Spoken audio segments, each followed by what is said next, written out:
Bom dia, alunos.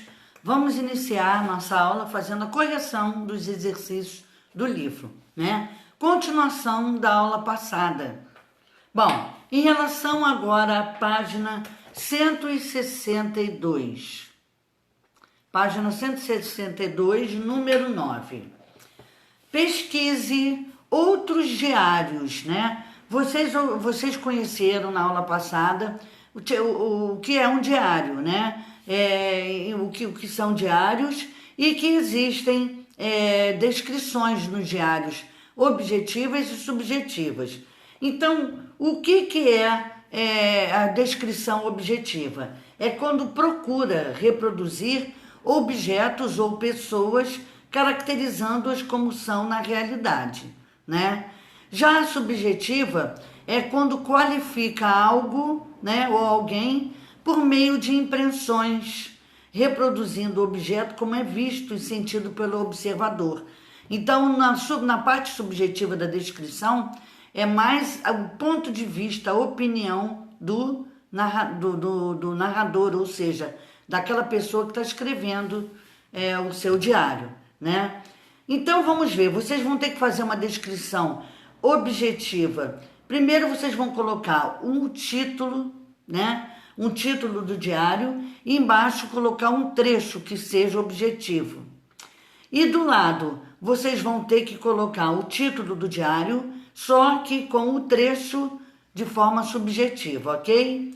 Só que aí é uma resposta pessoal, certo? Número 10. Então, vocês completam esse número 9 aí, depois eu vou olhar com vocês. O número 10, né, vocês vão ver outro tipo de diário realizado aí pelo escritor Guimarães Rosa. Guimarães Rosa é um dos mais representativos escritores da literatura brasileira. Viveu em Hamburgo, na Alemanha, em 1938 a 1942 e vivenciou os bombardeios à cidade alemã. Então, a seguir você vai ler esse trecho do diário de Guimarães Rosa, retratando também episódios, coisas que ocorreram durante a Segunda Guerra Mundial. Então, vamos ver aí. Bom, pela data 20 de setembro de 1941, vocês vão ver, né, que são dois diários aí que apareceram no livro, expostos para vocês conhecerem. Esse aí de Guimarães Rosa é mais antigo, é anterior ao de Anne Frank, né? Por quê? Porque mostra aí que eles tinham que usar, começando a usar distintivos, né, nas roupas. Todos os judeus tinham que botar distintivos para as pessoas reconhecerem-nos como judeus. Já no diário de Anne Frank, já estava mais adiantado, foi depois, porque já estavam mostrando a morte que estava acontecendo com os judeus, né? Então vamos ver, 20 de setembro de 1941. Ontem começou a obrigação do distintivo nas roupas dos judeus. Hoje à tarde, vi o primeiro, um rapazola simpático de Knisherbocker, né? Dando o braço a um cego, distintivo de cego no braço. Então aí ele já está começando a fazer a descrição no seu diário. No dia 26 de setembro de 1941, que foi numa sexta-feira, ele passeou, ou seja, passei de automóvel com Ara. Passamos na Guindenberg, ou seja, rua com muitas lojas. A venda dos judeus, né? Até crianças de 4 anos ou menos com distintivo amarelo, que os judeus estavam sendo vendidos, né? Até crianças de 4 anos e usavam o que? Distintivo. E o povo do partido, que são os nacional-socialistas, né? Vendendo Abzeichen, ou seja, broches, né? Hoje é a Swastika, é o símbolo nazista, através dos tempos. 22 de outubro de 1941. Judia chorando no consulado por terem recebido a ordem de evacuação de Hamburgo. Sai fora de Hamburgo para quê? Para ir para o campo de concentração, para o dia 24. Horrível, né? Então é sinal de que ele estava observando tudo isso. Então Guimarães Rosa, como escritor, também, igual Anne Frank, escrevia detalhando as coisas que via, dando o seu lado subjetivo, sua opinião subjetiva, né? Seu ponto de vista a respeito das coisas que estavam vendo, né, durante essa guerra aí, essa Segunda Guerra Mundial. Então vocês viram 2 exemplos de diários, né? Bom, agora vamos para o número 10, página 163A. É possível saber em que época o trecho do Diário de Guimarães Rosa foi escrito? Sim, explique. Por meio do cabeçalho, que aparece aí a data que ele escreveu, 1941, durante a Segunda Guerra Mundial. Então, sim, é possível perceber isso por meio do cabeçalho, que indica que Guimarães Rosa o escreveu no ano de 1941, durante a Segunda Guerra Mundial. Vamos para a letra B. Identifique no trecho exemplos de descrição objetiva e subjetiva. Bom, vamos ver na descrição objetiva, né? É quando ele diz, dando o braço a um cego. Existiu. Ele está fazendo uma descrição que aconteceu com algo real, né? Distintivo de cego no braço. Até criança de 4 anos ou menos com um distintivo amarelo. Aí ele está fazendo uma descrição real. Então ela é objetiva.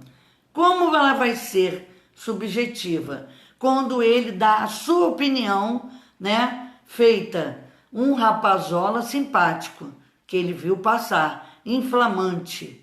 Quando ele diz também que as coisas estavam inflamantes, que era horrível, porque era o seu modo de pensar na época, o seu ponto de vista, pelo que ele estava sentindo no momento. Então aí tem a parte subjetiva. Letra C. Esse trecho do Diário de Guimarães Rosa faz referência a acontecimentos que ocorreram antes dos relatados por Anne Frank. Quer dizer, o diário dele veio primeiro do que a Anne Frank, né? Explique de que forma é possível concluir. Por causa de quê? Das datas no cabeçalho. E também porque os judeus estavam começando a usar a estrela de Davi, né? No trecho do Diário de Anne Frank, eles já estavam nos campos de concentração. Então aparece a prova de que Guimarães Rosa relatou isso primeiro do que Anne Frank, porque mostra a data nos cabeçalhos. No trecho do Diário de Guimarães Rosa, os judeus estavam começando a usar a estrela de Davi. No trecho de Anne Frank, eles estavam sendo mortos já nos campos de concentração e de extermínio, sendo exterminados, mortos, né? Vamos para a letra D. Explique por que tanto o Diário de Anne Frank quanto o Diário de Guimarães Rosa podem ser considerados importantes documentos históricos. Por que podem ser considerados importantes documentos históricos? Porque descrevem acontecimentos reais da época e de relevância histórica, né? Porque descrevem acontecimentos reais e de relevância, de importância histórica, tendo um caráter documental, importante inclusive para se compreender melhor essa época marcada por conflitos. Foi registrado e as pessoas agora estão vendo, né? O que as pessoas passaram lá, no entanto que fizeram diários contando os horrores da guerra. Vamos agora à página 164, número 11. A seguir, leia o trecho do livro Diário de um Banana, A Gota d'Água. Vocês vão ver que vai mudar tudo. Esse diário aí não tem nada a ver com a guerra, igual os de Guimarães Rosa e de Anne Frank, né? Bom, terça-feira. Bom, detesto ter de admitir isso, mas acho que minhas sonecas estão começando a ter um efeito sobre as minhas notas. Veja, eu costumava fazer lição assim que chegava da escola. Depois à noite assistia a TV. Ultimamente, eu tenho tentado fazer os deveres enquanto vejo TV e às vezes não dá muito certo. Então, letra A. Ao contrário do diário de Anne Frank e de Guimarães Rosa, que são relatos de fatos reais, o diário acima é o exemplo de diário literário, criado, inventado, né? O que isso significa? Significa que o autor do diário criou uma história e escreveu em forma de diário, construindo para isso um personagem que a relata. Então, nesse diário aí, ele já foi criado, inventado por alguém. Não existiu na realidade, foi feito, criado, tá? Então, vamos ver na letra B. Com base no tema e na linguagem empregada, a que público o livro Diário de um Banana, A Gota d'Água é destinado, né? A linguagem é informal, tá? E o tema escolar indicam que é o livro, e que esse livro é indicado para o público infanto-juvenil, né? Porque ele é bem simples. A linguagem, marcada por informalidade, de uma maneira bem simples de ser lido, e o tema escolar, né? Indicam que o livro é destinado ao público infanto-juvenil, ou seja, crianças e jovens. Letra C. Quais são as semelhanças, o que é igual, e as diferenças, o que é diferente? Quanto à estrutura entre o Diário de um Banana, Gota d'Água, e o Diário de Anne Frank. Bom, os dois apresentam data, tá? E que de forma diferentes, são em primeira pessoa e estão com os verbos no presente, tá? O Diário de um Banana, Gota d'Água, não tem vocativo nem assinatura, certo? Então é o que difere, certo? Não tem nem vocativo nem assinatura, só a parte da data, né? Página 166. Bom, vamos falar antes de ir para 166 sobre a 165, revisando, né, nesse esquema aí de diário íntimo. O diário íntimo, ele tem como objetivo registrar memórias, reflexões, sentimentos e experiências vividas, tá? O público-alvo do diário íntimo é o próprio autor, não tem pessoas para lerem, né? O diário é feito para si mesmo. Suas características do diário íntimo: escrito em primeira pessoa, porque fala de eu, né? É um relato do cotidiano, do dia a dia dos acontecimentos. Apresenta marcas de subjetividade, porque o autor dá a sua opinião, a relação a sentimentos, né? Em sua estrutura, costuma apresentar cabeçalho, vocativo, né, cumprimentando alguém, e assinatura, ok? Então vamos agora para a página 166. A descrição em gêneros do relatar. Nessa unidade você estudou a descrição como um importante recurso empregado em relatos de viagem e em diários íntimos, tá? Então, a descrição é utilizada tanto no diário, né, como também nos relatos de viagens, Além desses gêneros, a descrição está presente em outros, cuja sequência tipológica dominante é o relatar, que é o contar alguma coisa. Número 1. Leia o trecho a seguir extraído de um relato pessoal do escritor Daniel Munduruku. Tinha gente que dizia que o índio é preguiçoso, traiçoeiro, canibal.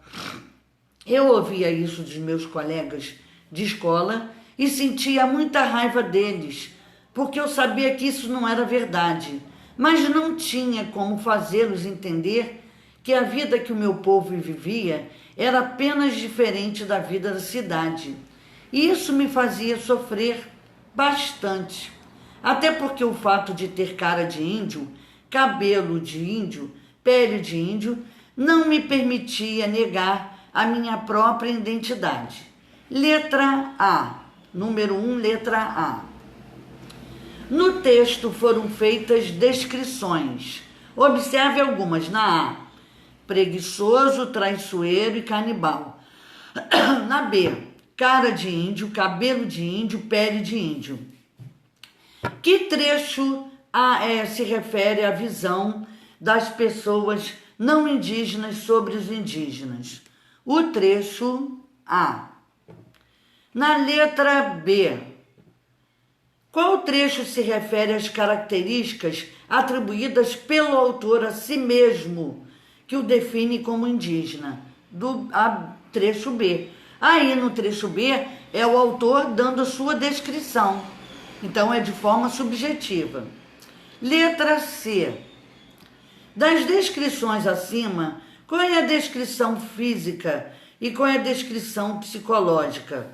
A descrição física é no trecho B, né? E a descrição psicológica é o trecho A. Letra D. Explique a importância da descrição de um relato pessoal. Bom, num relato pessoal, a descrição permite que o leitor visualize o que foi escrito, esclarecendo melhor os detalhes sobre os fatos, as pessoas e os lugares, né? Quanto mais descrição, melhor, para as pessoas entenderem mais. Página 167. Número 2. Leia o trecho extraído da Carta de Pero Vaz de Caminha, escrita na época em que os portugueses chegaram ao Brasil.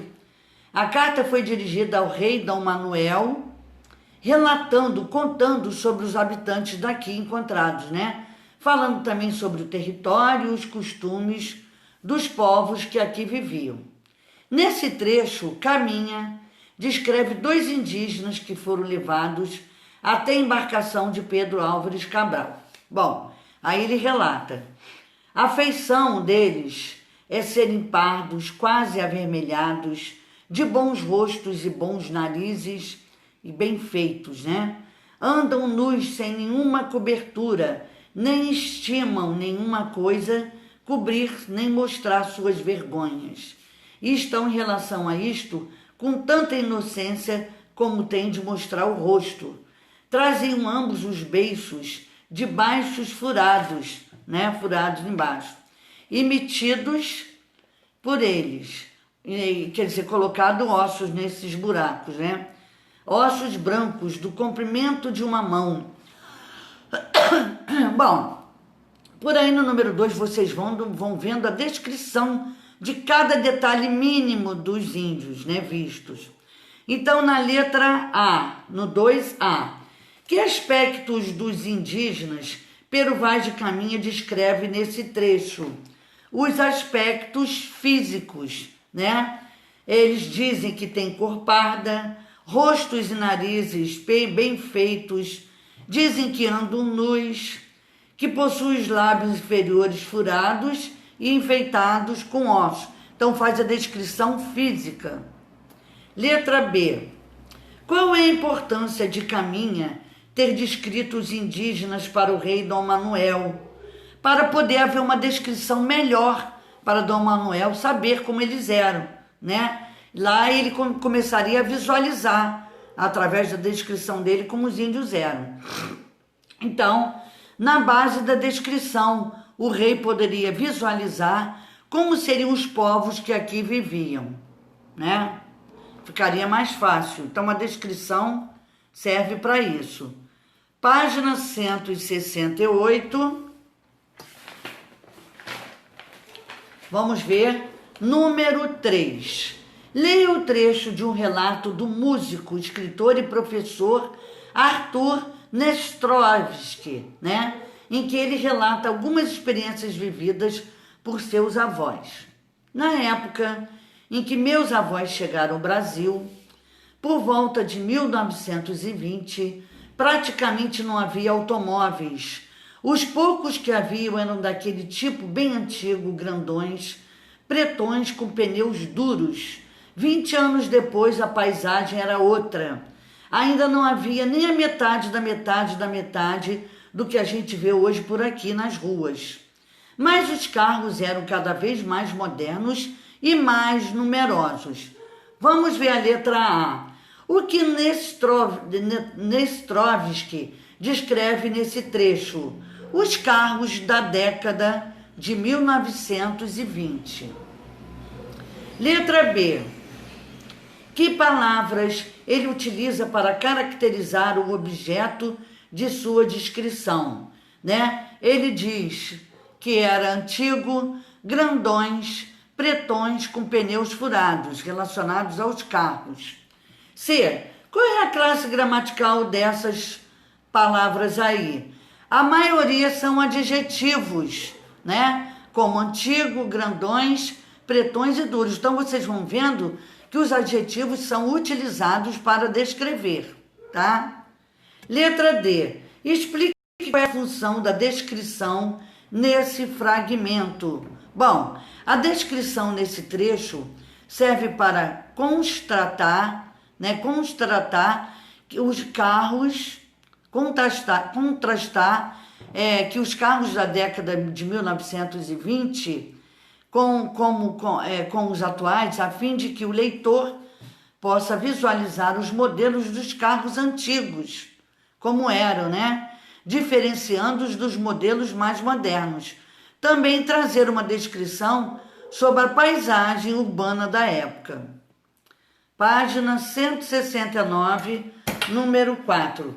Vocês vão ver aí agora uma tirinha, né? Na letra A. Na tirinha foram colocados em contraste, né, coisas diferentes de dois ambientes.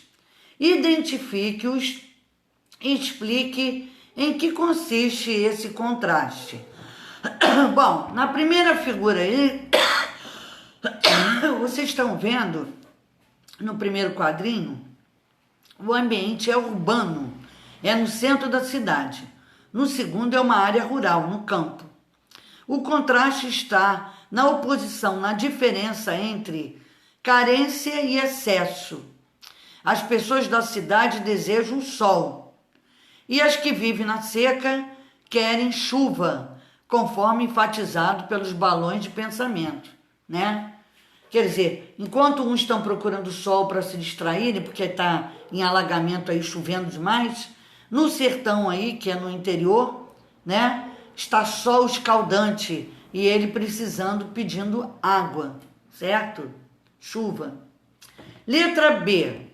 Faça uma descrição das situações vivenciadas pelos personagens, buscando detalhar os ambientes em que se encontram. Bom, é uma resposta pessoal, mas uma possível resposta. No ambiente 1, os dois personagens estão em um cenário urbano, numa cidade, caracterizado por várias construções. Aparecem prédios, casas, estabelecimentos comerciais, né? Além de postes de energia elétrica instalados nas ruas.